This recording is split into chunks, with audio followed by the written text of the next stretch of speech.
네, 반갑습니다. 허브경제TV입니다. 이번 시간에는 대한전선 보기 전에 오늘 시장도 쉽지가 않았습니다.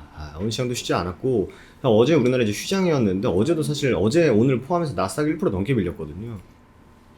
도대체 좀 왜 밀렸는지, 반등 가능성은 어떻게 보이는지, 그럼에도 올라가는 섹터는 뭐가 있고 관련주는 뭐가 있는지, 이런 부분들은 저희가 장 마감 후에 허브리핑 영상을 찍어서 카카오톡 친구 추가되어 있으신 분들에게 무료로 보내드리고 있습니다. 그렇기 때문에 이거 영상 받아보실 분들은요, HBTV 천사 아이디로 카카오톡 친구 추가하신 다음에 요청 주시면 되실 것 같고요.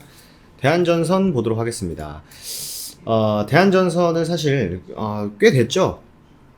대한전선 개별적으로 나오는 모멘텀보다는 업황 그리고 투자 이런 부분에 좀 포커스를 두고 최근에 좀 대한전선 브리핑을 좀 드리고 있습니다.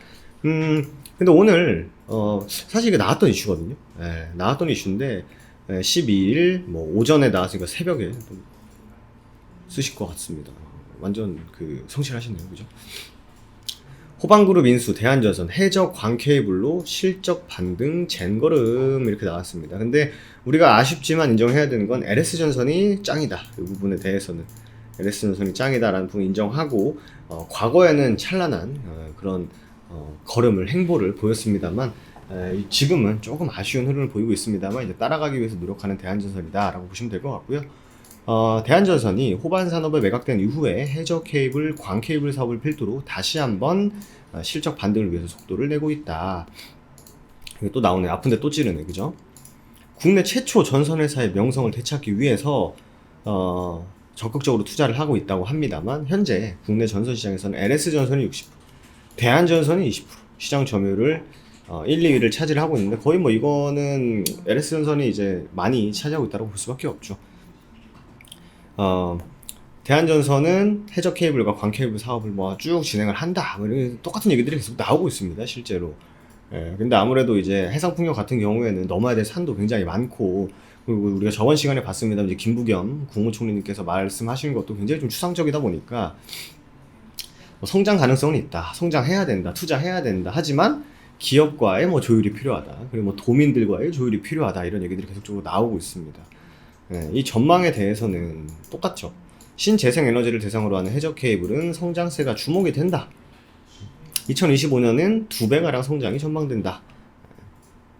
라고 하고 있고, 실질적으로 미국이라든지 당진 공장에 광 케이블 설비 구축 중이고, 쿠웨이트에 공장 부지를 확보하고, 결국 실질적으로 이게 뭐죠?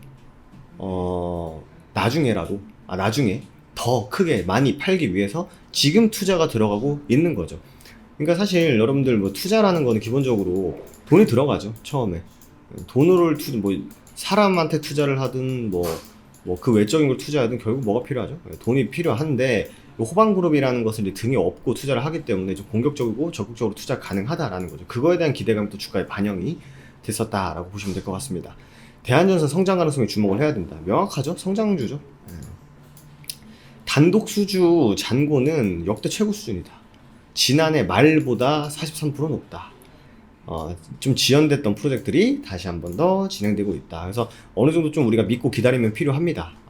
하지만 이 부분들, 지금 투자하고 있는 부분들이 좀 결과물로 나아질 때쯤 대한전선은 추가적인 상승 뿐만 아니라 과거처럼 한 번 더 시장에서 주목을 받을 수 있지 않을까라는 기대감을 또 우리가 머금어야죠. 하지만 대외적인 부분, 지금 바이든 대통령의 지지율이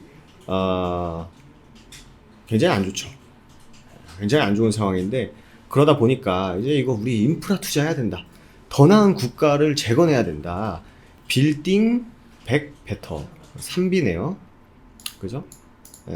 인프라 건설, 기후변화 대처, 결국 신재생 에너지에 7조 달러를 투자하는데, 하지만 공화당은 이 부분에 대해서 이제 비판을 계속 하고 있죠. 그래서 약간의 좀 조율이 필요하다. 근데 이거에 대해서 이제 좀 입장 차이를 줄일 수 있나? 요거 포인트고. 그리고 이제 부채 한도도 결국 어쨌든 막판까지 가가지고 이제 좀 한 곱이 넘긴 그런 상황인데, 이것도 인프라 또 투자하는 것도 과연 어떻게 진행이 될지 봐야 될 것 같습니다. 일단 사회복지 예산안에서 좀 삭감하라는 얘기들이 있다 보니까 말씀드린 대로 이걸 좀 잘 돼야 또 인프라 보면 투자가 되면은 또 사실 이제 유동성 장세가 사실 돈을 많이 풀어가지고 유동성 장세가 일어났었는데 추가적으로 또 돈을 열심히 또 풀어주시고 하시면은 또 한 번 돈이 돈을 부르는 그런 시장이 또 올 수 있지 않을까 보여집니다. 그래서 대한전선을 보실 때는 대한전선 이슈, 기업의 이슈와 추가적으로 대외적인 환경까지 꼭 체크를 해야 되는 굉장히 피곤한 종목입니다. 하지만 또 여러분들이 택하셨고 여러분들도 계좌에 있는 종목이다 보니까 집중해서 보실 필요가 있다라는 말씀 좀 드리도록 하겠고요. 가격 구간은 우리가 지금 변하지 않게 기준을 좀 잡고 있습니다. 그죠? 그래서 여기서도 이제 좀 버티는 모습이었죠. 사실 오늘 장만 보면요. 뭐 음봉으로 가도 할 말 없다라는 시장이었습니다만 그래도 일단은 거래 자체가 많이 없고 실제로 지금 당장 거래 자체가 많이 없고 뭐 공매도는 나온다고 합니다만 수량 자체가 좀 많은 종목이다 보니까 좀 공매도의 좀 이름을 오르락내리락 하고 있습니다만 실질적으로 미치는 영향은 그렇게 크지는 않은 것 같다. 오늘은 이제 외국인들이 좀 매도가 나왔습니다만 사모펀드 연기금 쪽에서 매도가 좀 많이 들어왔어요. 하지만 은행 물량은 여전히 나오지 않고 있다. 그렇기 때문에 우리가 보고 있는 가격 구간을 기준으로 일단 보자. 지금 이제 많은 개인 투자자들이 이제 딱 열어보고 이거 좀 어떻게 될까 할 때 아이고 120일 이평선을 지지해 줄 줄 알았는데 깨버렸네. 이건 매도해야겠다라는 손절 물량을 잘 현재로서는 이제 받아주고 있다. 받아주고 있다라고 보시는 게 맞고 다시금 우리가 보고 있는 가격대 위로 올라왔을 때 2,600원 회복하냐 못하냐에 따라서 주가가 위로 갈지 아래로 갈지 방향성을 잡을 것이다 라는 부분을 우리가 체크를 해두시면 되지 않을까 생각이 됩니다. 그래서 사실 오늘은 좀 그냥 그나마 다행이다 정도로 마무리를 해도 되지 않을까 생각이 돼요. 서두에 말씀드린 3분 허브리핑 지금 바로 받아보세요. 허브리핑 받아보실 분들은요 카카오톡 사람 모양 누르시고 아이디로 추가 누르신 다음에 HBTV 1004로 친구 추가하신 다음에 메시지 한번 보내주시면 저희가 허브리핑 무료로 다 보내드리고 있으니까 받아보신 분들은 카카오톡 친구 추가 해두시면 되실 것 같습니다. 메시지를 남겨주셔야 돼요. 그래야 확인이 가능하니까 이렇게까지 해두시고 저는 또 내일 대한전선 시간에 인사드리도록 하겠습니다. 감사합니다.